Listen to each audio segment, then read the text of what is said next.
السلام عليكم يا صديقي، اهلا بيك في حلقه جديده. النهارده هتكلم معاك عن سلسله جديده نزلت في السوق المصري، وهي سلسله شركه ريلمي اللي بتقدم عندنا سلسله الريلمي 16 برو بلس والبرو العادي. السلسله اللي بتقدر شركه ريلمي تركز فيها عن بعض المميزات، يعني مثلا بتزود ساعه البطاريه، مثلا تزود كمان معالجه صور وجوده الكاميرات. زي ما احنا عارفين يا صديقي ان الفئه المتوسطه اصلا المنافسه بقت فيها قويه جدا، معظم الشركات بتنافس بقوه جدا، بحيث مثلا تقدم لك مميزات قويه مثلا ممكن في الفئه الاعلى منها زي مثلا فلاج شيب كيلرز، لكن مش بعض الشركات طبعا يا صديقي، ولكن بتحاول تقدم لك المميزات ديت مع اسعار مناسبه للسوق، لان زي ما انت عارف يا صديقي ان الاسعار اصلا عندنا متفاوته بدرجه كبيره، ممكن تلاقيها قلت فتره معينه او نزلت فتره معينه. طبعا مرتبطه بالدولار اكتر، لو سعر الدولار ارتفع او نزل حتى كمان الاسعار متغيره بالنسبه كمان للدولار عندنا. ولكن هي محاوله من شركه ريلمي ان هي تقدر تنافس في السوق المصري في خاصه في الفئه المتوسطه. زي ما انت عارف يا صديقي ان الفئه المتوسطه فيها منافسه قويه جدا، زي مثلا شركه سامسونج الموبايل اللي يعتبر اكثر مبيعا هنا في السوق المصري حاليا اللي هو اي 36 من سامسونج، وعندنا شركه شاومي برضو الريدمي نوت 15 برو اللي هو اكثر مبيعا برضو يعتبر من منافسين قويه جدا في الفئه المتوسطه. حلقه النهارده هتكلم بالتفصيل عن عيوب والمميزات الموجوده في الموبايل سلسله ريلمي الجديده نزلت في السوق المصري، ريلمي 16 برو بلس وريلمي 16 البرو العادي. فمن غير رغي كتير يا صديقي، يلا بينا نكمل حلقه النهارده.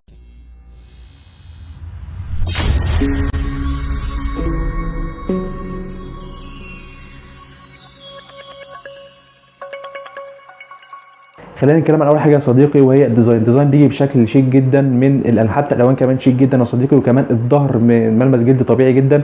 ولكن اللي ما عجبنيش خالص في التصميم هو الفريم جاي من بلاستيك، يعني صراحه غريبه جدا في المتوسطه وبالسعر ده الفريم يجي من بلاستيك. وكمان الشاشه بتيجي على شكل ايدج بحيث تبقى ماسكه الموبايل في ايدك، يعني مش هتبقى افضل حاجه صراحه، ماسكه الموبايل يبقى فلات. وعندنا كمان الموبايل بيجي وزن 203 جرام والسمك بتاعه 8.4. بالنسبه كمان مقاومه الماء والاتربه بيجي بشهاده اي بي 68 و69 كي، بتوصل لحد مترين ل 30 دي. اما بالنسبه للبرو العادي فهي نفس المميزات بتاع البرو بلس، ولكن عندنا 3 الوان في البرو العادي على حسب اختيارك اللون، على حسب ما يكون الظهر اللي انت هتستخدمه اللي هو هيبقى موجود من الجلد او من البلاستيك العادي. تيجي الشاشه يا صديقي اللي تطورت بنسبه بسيطه جدا عن ريلمي 15 السنه اللي فاتت. الشاشه اللي بتيجي اموليد بمساحه 6.8 انش ومعدل تحديث بيوصل ل 104 هرتز، وكمان بكثافه بكسلات بيوصل ل 453 بكسل لكل انش. لو انت يا صديقي بتعاني من درجه سطوع الشاشه بتبقى قويه على عينك، فعندنا درجه تعتيم بتوصل ل 4600 نتس، وكمان درجه سطوع بتوصل ل 1800 نتس، وطبقه حمايه كمان للشاشه من جوريلا جلاس 7 اي. وكمان تقدر تتحكم في ساتوريشن للالوان اللي عندك في درجه تشبع الالوان بالنسبه للشاشه. وكمان عندنا خاصيه جديده اضافتها شركه ريلمي في الموبايل اللي هي حاجه اسمها اي اوت دور، ده بيقدر يخليك تتحكم في جوده السطوع الشاشه موجوده في الشمس عشان تقدر تشوف الشاشه كويس، بيوصل تقريبا 1000 اكتر واكتر كمان 1000 ونص نتس. لكن الحاجه الوحشه هنا ان ممكن مع التعديلات الكتيره ممكن تعملها في الساتوريشن او الالوان بتاعه درجه سطوع الالوان الخاصه بالموبايل ممكن ياثر على محتوى الاتش دي ار في الفيديوهات. وزي ما قلت لك يا صديقي ان الصوت هنا استيريو، ولكن مش هتحس بافضل تجربه، لان صراحه الصوت اصلا السماعه السفليه شايله المهمه كلها بتاعت الصوت، وسماعه المكالمات سيئه جدا او ضعيفه جدا، فهتحس ان مش افضل حاجه بالنسبه للاستيريو. وكمان عندنا الميزه اللي ممكن ترفعك شويه اللي هي ان تقدر ترفع الصوت لدرجه 300%. اما بالنسبه كمان للبرو العادي فهي نفس المميزات الخاصه بالبرو بلس في كل حاجه في الشاشه، ولكن عندنا الموبايلين كمان للاسف برضه ما بيدعموش الاي سيم، ففي شريحتين فقط في الموبايل. وبالنسبه طبعا يا صديقي لاهم حاجه موجوده في الموبايل وهي البرفورمانس، لازم نشوف المعالج بيبقى مواصفات عامله ازاي لان بيهتم جدا بالاداء. المعالج تقريبا نفس معظم المعالجات الموجوده في الفئه المتوسطه، موبايلات الفئه المتوسطه تحس ان هي بقت ستاندرد كده يا صديقي في المعالجات، هو نفس السناب دراجون 7 جنريشن 4 4 نانو، بتحس طبعا اللي هو افضل معالج اصلا موجود في الفئه المتوسطه من حيث الالعاب والاداء القوي. وتقدر كمان من خلاله يا صديقي تقدر تتحكم في الاب انيميشن سبيد اللي هو يقدر يزود لك الانيميشن الموجوده فيه، طبعا فتح وغلق تطبيقات او السكرول بتاع الانيميشن الموجود في اي ابلكيشن. وكمان عندنا الاو اس عندنا هو اندرويد 16 مع دعم تحديثات طبعا لمده تقريبا 6 سنوات. وكمان عندنا اليو اي موجود في الموبايل ده هو نفس اليو اي بتاع ريلمي 15 وكمان فيفو في 70 وكمان اوبو رينو 15. اما بالنسبه لليو اي هو من ريلمي 7.0 اللي ريلمي موجود على الموبايل، ولكن هو طبعا يعني شكله جميل جدا، اليو اي بتاعه شكله جميل جدا. بالنسبه للبرو بلس تقدر تعتمد عليه في الشغل التقيل لان المعالج بتاعه قوي جدا، وطبعا عارفين اصلا كمان فئه متوسطه معظم موبايلات الفئه المتوسطه تنزل بيه. ولكن عندنا في البرو العادي في معالج جديد نزل هو اسمه دايمنسيتي 7800 ماكس، هو طبعا 4 نانو ولكن الاداء بتاعه مش قوي جدا ومش احسن حاجه، اصلا افضل حاجه لان هو بنفس الفئه المتوسطه او الاقل من الفئه المتوسطه. وطبعا اللي بيفرق معاك يا صديقي في اختيار موبايل من اي موبايل تاني وهي الكاميرات طبعا بعد المعالج عندنا البرفورمانس. ولكن يا صديقي الشركات مؤخرا في الفئه المتوسطه بتتنافس وبقوه ان هي تقدر تعمل في مثلا جوده تصوير عاليه في التصوير الصعبه او ظروف التصوير الصعبه، وكمان في معالجه الصور. عشان كده يا صديقي لازم انت بتختار موبايل لازم تكون محدد اولوياتك، سواء مثلا انت عاوز اي اكتر يتدخل في الصور بتاعتك او عاوز صوره طبيعيه جدا. فعشان كده الموبايل عندنا بيجي بنفس تقريبا معظم المميزات الموجوده في ريلمي 15. عندنا الكاميرا السيلفي بتيجي بدقه 50 ميجا بكسل فتحه عدسه 2.4.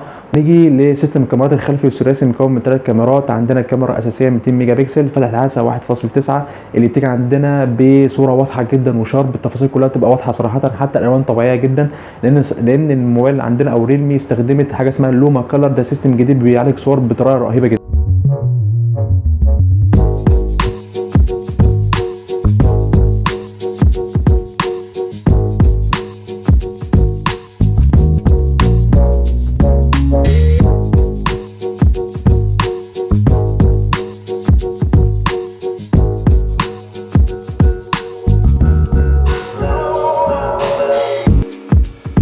الكاميرا الثانيه عندنا وهي التليفوتو، بتيجي بدقه 50 ميجا بكسل فتحه عدسه 2.8 اللي بتقدر تصور كاميرا بصور بورتريه كمان، وكمان التفاصيل بتبقى واضحه، بتقدر تصور كمان بورتريه بيوصل ل 3.5 اكس، ولكن التفاصيل هنا بتبقى قويه جدا صراحه. وبرده بس برده مش افضل حاجه بالنسبه للفئه المتوسطه اللي بتنافس الموبايل ده، بس تقدر تعمل ميزه برده عن الموبايلات اللي فاتت، وهي الكاميرا المايكرو اللي مش موجوده في اي جهاز ثاني، او مش معظم الاجهزه الثانيه في الفئه المتوسطه. فالكاميرا المايكرو تفاصيلها واضحه جدا وهتشوف الصور كمان. بالنسبه الكاميرا الثالثه اللي هي الالترا وايد اللي بتيجي بدقه 8 ميجا بكسل فتحه عدسه 2.2. وكمان عندنا بالنسبه للاي اي كمان عندنا في تولز كتيره جدا متوفره، زي مثلا تولز اي اي ستايل مي اللي هو بيقدر يغير لك اللوكس بتاع الصور بتاعتك، وكمان عندنا اي اي ايديت جين اللي هو يقدر يضيف لك صوره في ظروف الاضاءه القويه جدا بحيث تطلع لك صوره ممتازه، وكمان اي اي لايت مي اللي بيحسن ظروف الاضاءه سواء كانت صعبه فيقدر يحسنها. وكمان عندنا اللي هو اهم حاجه في الموضوع الاي اي انسبيريشن اللي هو بيقدر يضيف لك ايه العناصر المفقوده في الصوره، مثلا من حيث الاضاءه في منطقه معينه، من حيث مثلا الشارب بتاع الصوره، بيطلع لك صوره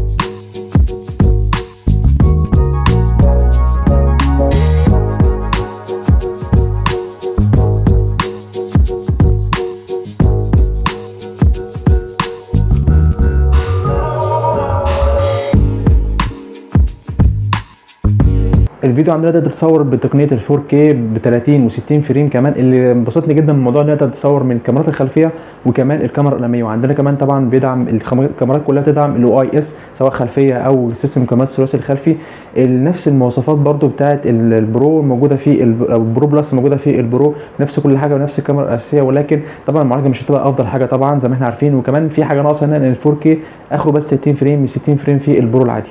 والحاجه برضه يا صديقي اللي بالنسبه لي لازم تكون موجوده في اي موبايل فئه متوسطه، لان صراحه لا غنى عنها على الاطلاق، واكيد انت متفق معايا برضه يا صديقي، اللي هي بالنسبه للبطاريه ب 7000 ملي امبير، بسعه كبيره جدا عندنا في الموبايل ده، وسرعه شحن 80 واط اللي بالنسبه لي لازم تكون طبعا موجوده في اي موبايل. واكتب برضه في الكومنتس برضه لو انت متفق معايا في الكلام ده.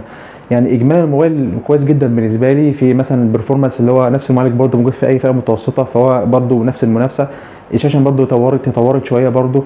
عندنا كمان نفس طبعا مضايقني برضو شويه اللي هو حته الديزاين برضو، في حته الفريم موجود في الديزاين يبقى بلاستيك، وكمان الايدج موجود في الموبايل صراحه يعني اعتبرته انتهى من زمان يعني، ولكن الماسكه بتاعته مش هتبقى افضل حاجه برضو طبعا في البرو بلس.